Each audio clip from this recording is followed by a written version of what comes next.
सारथियम। विष्णु पुराण का एक उपाय जरूर कर देखना महाराज।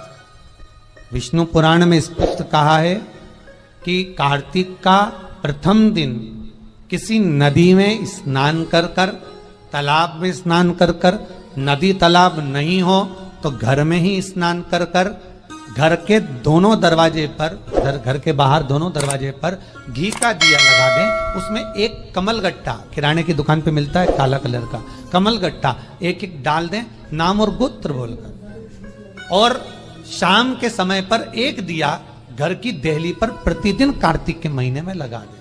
महाराज विष्णु पुराण का उपाय। अगर ज्यादा तकलीफ है, बहुत कष्ट है, बहुत ज्यादा कष्ट के व्यापार चल ही नहीं रहा, कर्जे में लतालूम हो गए, यहां तक गति हो गई कि मरने तक की सोच लिया, तो वो कार्तिक के महीने में करें, उसका प्रयोग अवश्य करें। सुख समृद्धि के, लक्ष्मी वैभव के निर्धारित करना कि हम कार्तिक के जो 7 नियम है, कार्तिक के महीने के जो 7 नियम बताए गए हैं, कम से कम हम 7 नियम में से एक नियम ऐसा पकड़ें जिससे हमारा जीवन सार्थक हो जाए।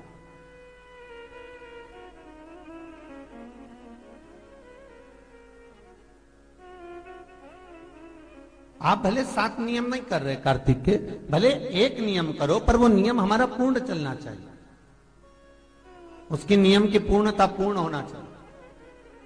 आपको कहा था कार्तिक के 7 नियम हैं, उसमें पहला दीपदान, दूसरा तुलसी पूजन, तीसरा भूमि पर शयन, चौथा शरीर पर तेल नहीं लगाना, पांचवा सुंदर दलहन की चीजों का त्याग करना, और छठा ब्रह्मचार्य व्रत का पालन करना, और सातवां अपने जीवन में कार्तिक के महीने में चाहे वाणी का संयम हो, चाहे भोजन का संयम हो, चाहे शब्दों का संयम हो, चाहे दृष्टि का संयम हो, चाहे इंद्रियों का संयम हो, वो संयम रखें।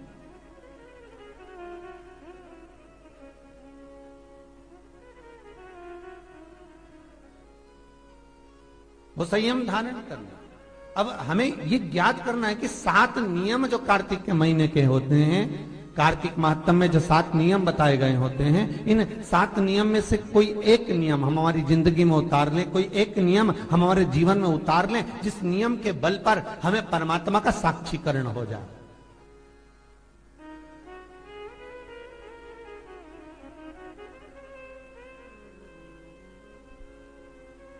कोई एक नियम। अगर आप दीप दान कर रहे हो कार्तिक के महीने में, प्रतिदिन आपने 1 महीना तक दीप दान करा महाराज, तो ये भी आपका एक नियम है। 1 महीने तक आपने जो तुलसी में जल चढ़ाया, ये भी आपका नियम है। आपने अगर वाणी पर संयम रखा है, ये भी आपका महाराज। एक बहुत सुंदर बात कार्तिक के माध्यम से लीजिएगा अपने जीवन में उतारने के। कार्तिक के महीने का 7वां नियम याद रखना, संयम।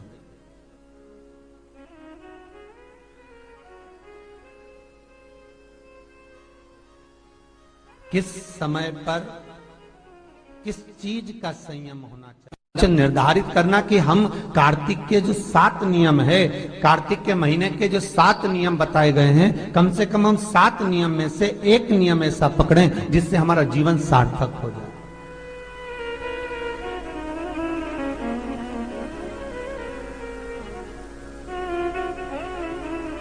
आप भले 7 नियम नहीं कर रहे कार्तिक के, भले एक नियम करो, पर वो नियम हमारा पूर्ण चलना चाहिए, उसकी नियम की पूर्णता पूर्ण होना चाहिए। आपको कहा था कार्तिक के 7 नियम हैं, उसमें पहला दीपदान, दूसरा तुलसी पूजन, तीसरा भूमि पर शयन, चौथा शरीर पर तेल नहीं लगाना, पांचवा सुंदर दलहन की चीजों का त्याग करना, और छठा ब्रह्मचार्य व्रत का पालन करना, और सातवां अपने जीवन में कार्तिक के महीने में चाहे वाणी का संयम हो, चाहे भोजन का संयम हो, चाहे शब्दों का संयम हो, चाहे दृष्टि का संयम हो, चाहे इंद्रियों का संयम हो, वो संयम रखें।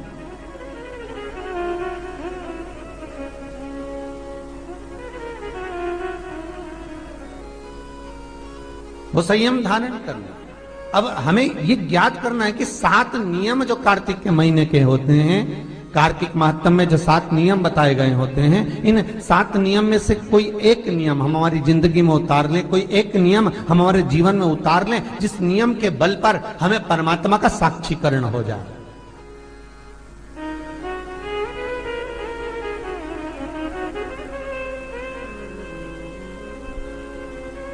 कोई एक नियम, अगर आप दीप दान कर रहे हो कार्तिक के महीने में, प्रतिदिन आपने 1 महीना तक दीप दान करा महाराज, तो ये भी आपका एक नियम है। 1 महीने तक आपने जो तुलसी में जल चढ़ाया, ये भी आपका नियम है। आपने अगर वाणी पर संयम रखा है, ये भी आपका नियम।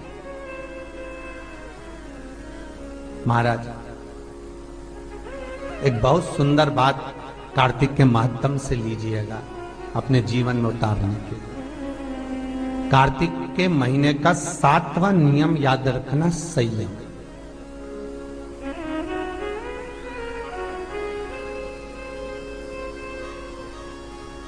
किस समय पर किस चीज का संयम होना चाहिए, ये हमारे विष्णु पुराण किस किसने सुनी है? हाथ उठा। विष्णु पुराण का 5वां अंश कार्तिक खंड वर्णन करता है, या स्कंद पुराण का कार्तिक खंड को उठा लीजिए, वो वर्णन करता है 24 तरह के दिए होते हैं। कितने तरह के? 24 तरह के दीप होते हैं। उस दीप में सर्वाधिक श्रेष्ठ दीप होता है तुलसी दल का, तुलसी की डंडी से जो प्रकट किया है। बत्तियों का भी क्रम है, एक लंबी बत्ती होती है, एक गोल बत्ती होती है। होती कि नहीं होती? लंबी और गोल। ये वाला स्पीकर बंद है, बार बार बंद हो रहा है, बार बार चालू हो रहा है, उसको देखिए जरा। बत्ती एक गोल होती है, एक लंबी होती है। गोल बत्ती और लंबी बत्ती में अंतर होता है, बहुत जमीन आसमान का अंतर है, बहुत ध्यान देना इसका। गोल बत्ती किस किस देवी देवता पे लगती है और लंबी बत्ती किस किस देवी देवता पे लगती है, तो स्कंद पुराण और विष्णु पुराण दोनों कहती है जो लंबी बत्ती होती है वो पितरों की जगह पर, पूर्वजों की जगह पर, पूर्वजों की जगह पर, बड़ के पेड़ के नीचे, पीपल के पेड़ के नीचे लंबी बत्ती का प्रमाण है। किसी देवी के स्थान पर, जो देवी की पूजन करते हैं, जगदम्बा की पूजन करते हो, पार्वती की करते हो, लक्ष्मी की करते हो, कुल देवी का स्मरण करते हैं, लंबी बत्ती का प्रमाण। और जो गोल बत्ती होती है, वो गोल बत्ती का प्रमाण किसी हनुमान मंदिर, राम मंदिर, शिव मंदिर, जितने देवताओं के मंदिर हैं वहां पर गोल बत्ती का प्रमाण। लंबी बत्ती देवी के स्थान पर इसलिए जलाई जाती है क्योंकि देवी वंश की और लक्ष्मी की वृद्धि करती है, तो लक्ष्मी और वंश बड़ा होना चाहिए, लंबा होना चाहिए। और देवता के सामने गोल बत्ती इसलिए लगाई जाती है कि हमारा मन, ये चित्त, ये वृत्ति आपके चरणों में टिकी रहे और एक दिन हम भी वैकुंठ का वास करें, इसलिए गोल बत्ती लगाई जाती। एक सहस्त्र बत्ती होती है, करें दर्शन कभी? यहाँ पे माताएं बैठ बैठ के बनाती रहती है 100 बत्ती, 108 बत्ती, 108 बत्ती बनाकर भगवान के सामने। उसका क्या प्रमाण है? कौन से पुराण में लिखा है कि 108 और सहस्त्रावली बत्ती लगाई जाए? तो स्कंद पुराण में कार्तिक खंड के अंदर स्पष्ट किया गया, सहस्त्रावली बत्ती, 108 लंबी बत्तियों का जो प्रमाण है, वो कहते हैं कि जिस व्यक्ति ने किसी तीर्थ को ना करा हो, पूरे तीर्थ नहीं गए हो, सारे तीर्थों का स्नान नहीं करा हो, किसी तीर्थ में दर्शन करने से वंचित रह गए हो, तो 108 बत्ती की एक बत्ती बनाकर किसी नारायण के मंदिर में, शिव मंदिर में, देवी के मंदिर नहीं, केवल देवता के मंदिर में अगर उसको घी में भिगोकर प्रज्वलित कर दिया जाता है, तो सारे तीर्थों के दर्शन का फल उस जीव को प्राप्त हो जाता है। उसको सहस्त्रावली बत्ती। दान का मतलब जानते हो आप लोग? क्या मतलब है? यमुना जी के घाट पर जाना, गंगा के घाट पर जाना, नर्मदा के घाट पर जाना और घाट पे जाके दिया लगाना, उसको हमारे यहाँ क्या कहते हैं? दीपदान। पर दुनिया के लोगों ने दीपदान के महत्व को कुछ दूसरा ही बना दिया। दिया जलाते हैं और नदी में छोड़ते हैं। भैया कौन सी पुराण में लिखा है दादा? कौन सी पुराण में लिखा है कि दिए को उठाकर नदी के अंदर छोड़ो? एक बात बताओ, सास तुम्हारी ऐसी बैठी सामने, तुम उसकी पूजन करोगी या थाली रखोगी या दिया जलाओगी तो उसके सामने रखाओगी कि उसके सिर पे जलाओगी? अरे बोलो तो सही, दिया कहाँ जलाओगे? उसके सामने कि सिर पे? पर दुनिया के लोग दिया कहाँ जला रहे हैं? दिया जला के छोड़ते हैं गंगा जी में, यमुना जी में, सरयू जी में, उसके अंदर छोड़ते हैं। तो ये तो दोष है ना, ये तो दोष माना जाता है। दिया दान करने का सबसे बड़ा क्रम है कि दीप दान करना है तो घाट पर लगाइए, पीपल के वृक्ष के नीचे दीप लगाइए। कार्तिक महीने में पूर्णिमा के दिन जो दीप दान दिया जाता है उस दीप दान की बड़ी महत्वता होती है। हिंदू धर्म में केवल 3 दिन ऐसे होते हैं जिसके दीप दान का फल मनुष्य को नहीं मिलता। हिंदू धर्म में केवल 3 दिन ऐसे होते हैं जिसके दीप दान का फल मनुष्य को नहीं मिलता। कौन से 3 दिन है? जल्दी बोलो। हिंदू धर्म में 3 दिन ऐसे हैं जिसके दीपदान का फल मनुष्य को नहीं मिलता। पहले नंबर पर धनतेरस, दूसरे नंबर पर रूप चौदस और तीसरे नंबर पर दीपावली।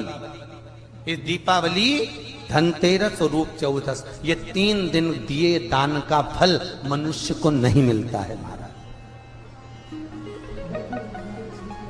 क्यों नहीं मिलता महाराज?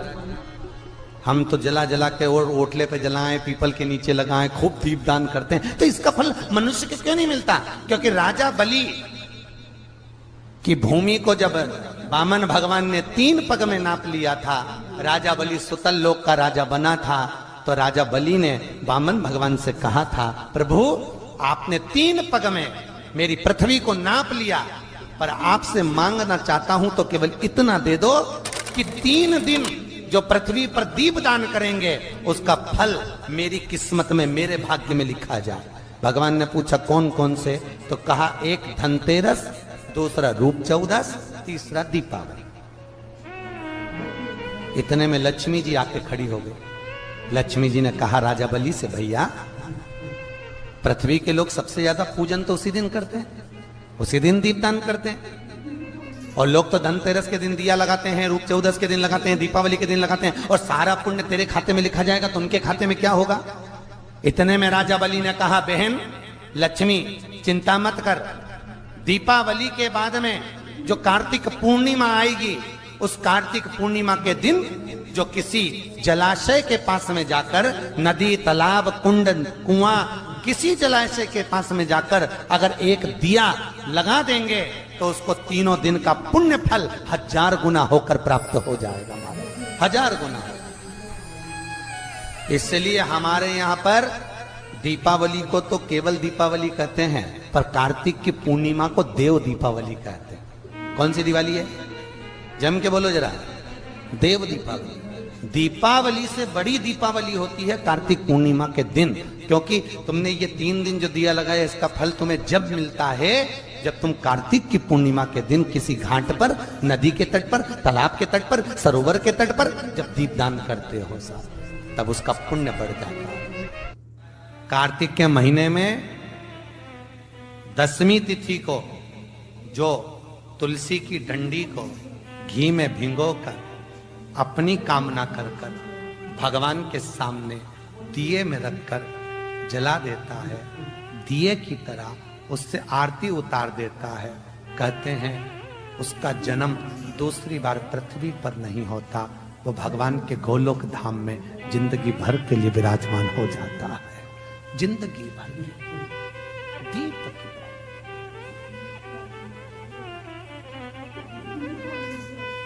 यहां तक कहेंगे हम,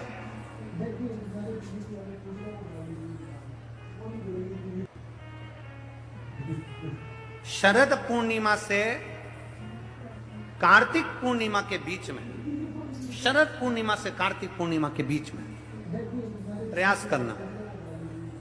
दुकान नहीं चल रही हो, व्यापार नहीं हो रहा हो, तकलीफें बहुत ज्यादा हो, घर में क्लेश जाता हो, अशांति ज्यादा हो, पैसे नहीं आ रहे हो, 1 रुपया कमा रहे, 100 रुपये खर्च हो रहा है, बहुत टेंशन है, तो शरद पूर्णिमा से कार्तिक पूर्णिमा तक एक हल्दी और कुंकू, ये थोड़ा सा मंदिर में लेकर जाइए, हल्दी और कुंकू जरा जरा सा ले जाओ, अशोक सुंदरी वाली जगह पर पहले शंकर जी पे जल चढ़ा दो, अशोक सुंदरी वाली जगह पे जल चढ़ा दो, और वह हल्दी और कुंकू की एक एक बिंदी अशोक सुंदरी वाली जगह पर अपनी कामना कर कर लगा कर आओ। उसी में से वो हाथ जो तुम्हारा गीला है कंकु हल्दी का, वही हाथ लाओ, घर में प्रवेश करते समय अपनी देहली पर थोड़ा सा लगा दीजिए। शरद पूर्णिमा से कार्तिक पूर्णिमा तक कर कर देखो, उसके बाद में फिर बताना कि मेरा देवाधिदेव महादेव ने तुम्हारी झोली भरी की नाम है, भंडार भरा के नहीं। शरद पूर्णिमा से कार्तिक पूर्णिमा के भीतर एक महीना,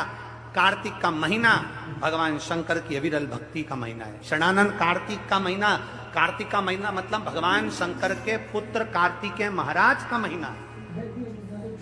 षडानंद कार्तिकेय ने क्या क्या मांगा था शंकर भगवान से, अपन